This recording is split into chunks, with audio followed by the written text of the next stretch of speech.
Hello students, and we are discussing about about first chapter, our constitution, and this is the last video of this chapter. So now let's start our topic, an instrument of change. अब देखो, हमारा जो society थी, हमारा जो समाज था, जब हमारे समाज में बहुत सारी ऐसी चीज़ें हैं, बुराइयां हैं, जिनको जो है हमारे कॉन्स्टिट्यूशन के द्वारा जो है उसमें चेंजेस लाए गए। उसी के बारे में ये जो टॉपिक लिखा हुआ है, दिया हुआ है कि कौन कौन से वो चेंजेस थे जो कि कॉन्स्टिट्यूशन के द्वारा लाए गए। तो देखो, our country remain under the British rule for long. Poverty, illiteracy, economic inequality and many other problems overtook our people. हमारी जो कंट्री थी, आपको ये पता है कि ब्रिटिश रूल जो है यहाँ पर बहुत समय तक था, बहुत समय तक ब्रिटिश ने हमारे कंट्री पर शासन किया। तो इसमें जो है बहुत सारी ऐसी जो कि प्रॉब्लम्स जो थी वो फेस करनी पड़ी जो हमारे यहाँ के सिटीजन्स थे, लाइक पुअर्टी यानी कि गरीबी, इलिटरेसी यानी कि निरक्षरता, इकोनॉमिक इनइक्वालिटी यानी कि आर्थिक जो असमानता थी। इन सारी चीज़ों के अलावा और भी ऐसी प्रॉब्लम्स थी जो चारों तरफ से इंडियन जो सिटीजन्स थे वो उनको घेरे हुए थी।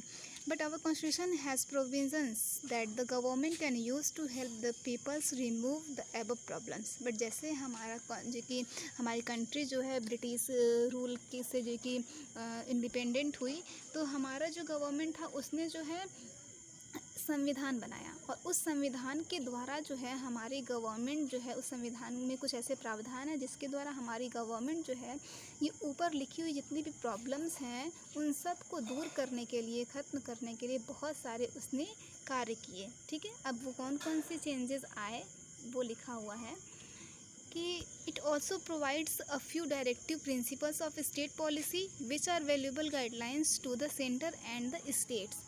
लिखा हुआ है कि कॉन्स्टिट्यूशन की बात हो रही है कि it also provides a few directive principles of state policy. Directive principles of state policy का मतलब होता है राज्य के नीति निदेशक तत्व, इसको हिंदी में बोलते हैं। ठीक है, इसमें बहुत सारी ऐसी चीज़ें लिखी हुई हैं जो कि बहुत ही वैल्यूएबल चीज़ें हैं। ठीक है, बहुत ही महत्वपूर्ण चीज़ें हैं जो कि सेंट्रल गवर्नमेंट के लिए और स्टेट गवर्नमेंट के लिए इम्पॉर्टेंट है। अब देखो, हमारे यहाँ जो भी लॉज बनते हैं वो सब जो है इस डायरेक्टिव प्रिंसिपल को यानी कि इस राज्य के नीति निदेशक तत्वों को ध्यान में रखते हुए ही बनाए जाते हैं। ठीक है, अब देखो, चाहे अगर हम कोई मान लो कि अमेंडमेंट करते हैं हमारे कॉन्स्टिट्यूशन में, तो वो इसको ध्यान में रख करके ही हमारा जो है वो, चाहे वो सेंट्रल गवर्नमेंट करे या फिर वो स्टेट लेजिस्लेचर जो है वो कर सकती है।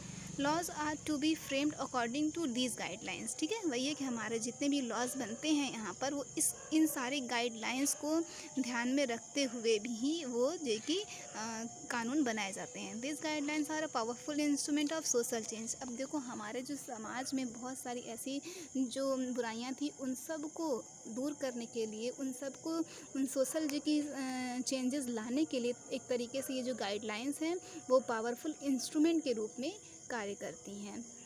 Our government has already banned untouchability and it is trying to raise the status of the poor people through various schemes. हमारी जो गवर्नमेंट है उसने पहले ही जो है ये अनटचेबिलिटी यानी कि छुआछूत को पहले से ही उसने बैन कर रखा है, और इसके साथ साथ जो है उसने बहुत सारे जो है वेरियस स्कीम्स यानी कि बहुत सारी ऐसी स्कीम्स लागू की ताकि जो यहाँ के पुअर पीपल हैं यानी जो गरीब जनता है उनके जो है स्टेटस को रेज द स्टेटस यानी उनके स्टेटस को ऊपर उठाने के लिए, यानी कि इन सारी जो गरीबी को दूर करने के लिए बहुत सारी उसने स्कीम्स चलाई हैं। Our constitution is an instrument of social change, मतलब हमारा जो संविधान जो एक तरीके से वो इंस्ट्रूमेंट है इन सारे सोशल चेंजेस को लाने में। जैसे कि मान लो कि हम जो है किसी चीज़ को कट करने के लिए सीज़र का यूज़ करते हैं। सीज़र यानी कि वो एक तरीके से मशीन, एक तरीके से वो इंस्ट्रूमेंट है। तो ठीक वैसे ही समाज में जो बुराइयां हैं उनको दूर करने के लिए जो है हम जो है संविधान का यूज़ करते हैं एक इंस्ट्रूमेंट के रूप में। We are committed to the socialistic pattern of society. The economic and social equality has to be brought about in our country. मतलब कह रहे हैं कि हम जो है एक ऐसे समाज का पैटर्न बनाना चाहते हैं जो कि समाजवाद पर जो कि आधारित हो। ठीक है, यानी कि हमारा जो समाज है, हमारा जो कंट्री है, उसमें हम इकोनॉमिक और सोशल इक्वलिटी अगर हम लाना चाहते हैं अपनी कंट्री में, तो सबसे पहले हमको समाजवाद को यानी कि सोशलिज्म को बढ़ावा देना होगा। हमारा जो कॉन्स्टिट्यूशन है उसका मेन जो एम है वो है सोशलिज्म। तो वही लिखा कि socialism is one of our national aims, यानी कि ये हमारा राष्ट्रीय उद्देश्य है कि हम सोशलिज्म को बढ़ावा दें, यानी समाजवाद को बढ़ावा दें। यानी कि क्या है कि हम जो है एक साथ एक समाज में एक मिलकर के रहें, तब जा कर के हम ये इकोनॉमिक एंड सोशल इक्वलिटी जो है अपने कंट्री में ला सकते हैं। We can find of these objectives in schedule 6 of our constitution. और ये जो चीज़ें ऊपर लिखी गई हैं कि किस तरीके से हम चेंजेस ला सकते हैं हमारी कंट्री में, उसके लिए हम वो सारी चीज़ें डिटेल में हमारा जो शेड्यूल 6 यानी कि अनुसूची 6 जो है हमारे कॉन्स्टिट्यूशन में उसमें लिखा हुआ है। Last paragraph, our constitution is a written constitution, it is the final law of the land and it is superior to the laws made by the Indian parliament और द स्टेट लेजिस्लेचर। अब देखो हमारा जो संविधान है वो written जो कि एक संविधान है, यानी कि लिखित संविधान है, और ये जो है ये एक सुपीरियर लॉ है। ठीक है, सबसे बड़ा है, इससे बड़ा कोई भी लॉ हम जो कि कानून से बड़ा कॉन्स्टिट्यूशन से बड़ा कोई भी लॉ उसके सामने नहीं है। अब देखो हमारा जब चाहे वो इंडियन पार्लियामेंट या फिर स्टेट लेजिस्लेचर कोई भी लॉ बनाती है, तो वो सबसे पहले वो जो भी लॉ बनाएगी वो कॉन्स्टिट्यूशन से वो जो कि को ध्यान में रखते हुए बनाएगी, और कॉन्स्टिट्यूशन जो है वो सबसे बड़ा होगा, उससे जो कि ऊपर उठ कर के कोई भी जो कि नियम नहीं बनाए जा सकते हैं। The supreme court applies these principles in various cases. अब जो ये लॉज बनाए जाते हैं वो जो सुप्रीम कोर्ट हमारा है वो उसको अप्लाई भी कर सकता है विभिन्न केसों में, लेकिन वो जो है सबसे पहले जो है सबसे आगे जो है सबसे बड़ा जो है संविधान को ही मानता है।